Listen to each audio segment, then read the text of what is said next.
रामलीला मैदान में वक्फ बचाव के लिए एक बड़ी आवाज़ उठाई गई। कांग्रेस पार्टी के सीनियर लीडर हैं और एमएलए हैं आफ्ताब अहमद साहब बात करते हैं।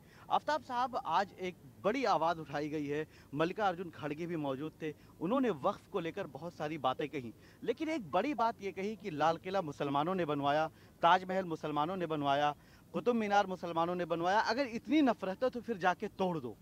क्या मैसेज देंगे? मैं समझता हूँ आज भारतीय जनता पार्टी ने जिस तरीके से देश में शासन चला रही है, बंटवारे और नफरत की राजनीति जो कर रही है, उसी संदर्भ में कहा गया है। और अपने राजनीतिक फायदे के लिए इस तरह का जो भारतीय जनता पार्टी का शासन है, उसके खिलाफ जो है ये आवाज़ जो बुलंद करी गई है।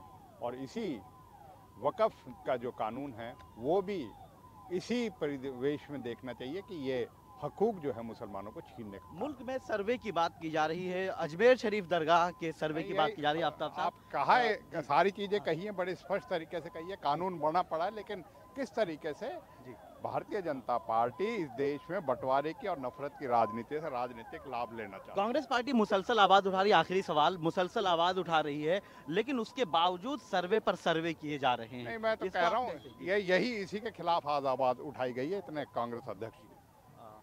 तो ये थे चौधरी आफ्ताब अहमद साहब।